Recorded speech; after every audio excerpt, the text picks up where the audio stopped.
presentation.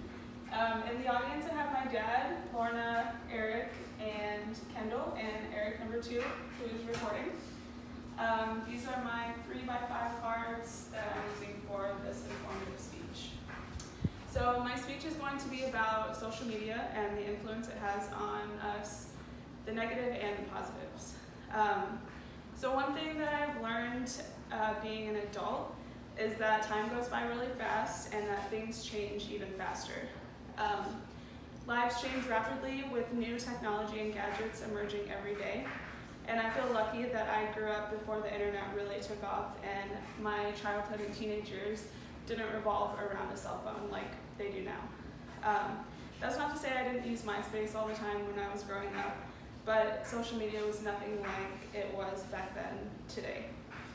The new generation that's growing up in today's world has always had social media and they've never experienced a life without it. So they share everything 24/7. So it's kind of crazy. It's not just the physical act of being on your phone. Social media can be very addicting and it's a very powerful tool. The pros and cons, it's going to be like anything else. There are pros and cons to social media, and it just depends on how you use it and what you're using it for. There's an article on bbcfuture.com by Jessica Brown, and she says that 40% of the population uses social media for an average of 2 hours per day. So for my visual aid, I'm going to show you guys. This is a screen time app on the iPhone. And you can look and see how much time you're spending on each app. So on my social media apps, I spent 6 hours on Instagram last week, and 6 hours on Twitter, and 2 hours on Snapchat.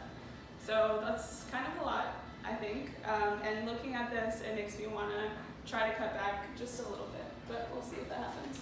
And my employer is actually right in front of me, and he will probably say that I'm on my phone all the time at work. So I'm going to try to cut back. So another thing about social media is mental health.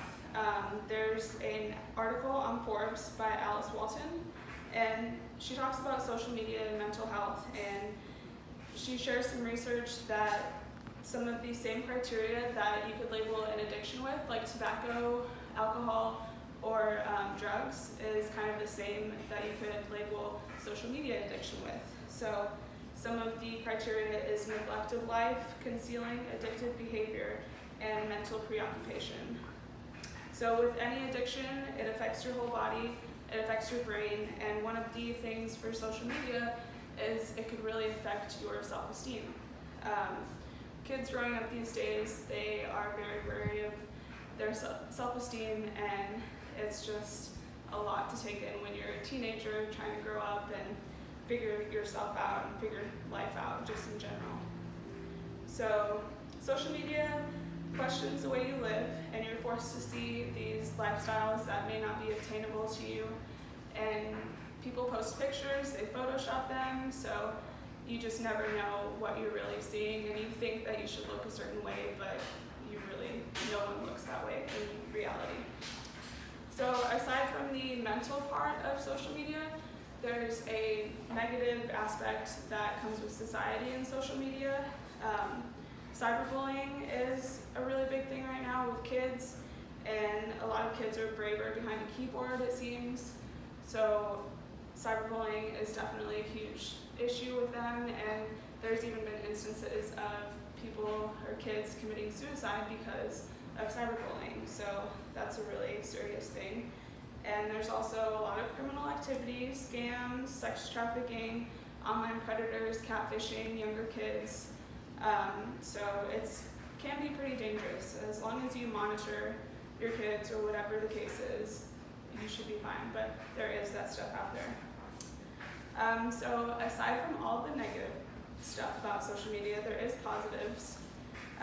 Connecting with family and friends that you haven't seen or talked to in a long time, that's a really positive thing, that you can bring yourself together with other people through social media.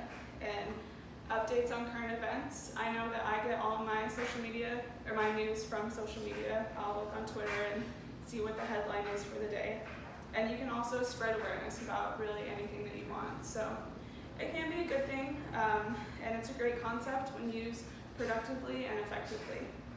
So after weighing out some of the positive and some negatives, I feel that we should all be aware of the impact social media has on our lives and use social media in moderation, because I know I want to at least try to cut down on my social media use. Thank you. Was it fun?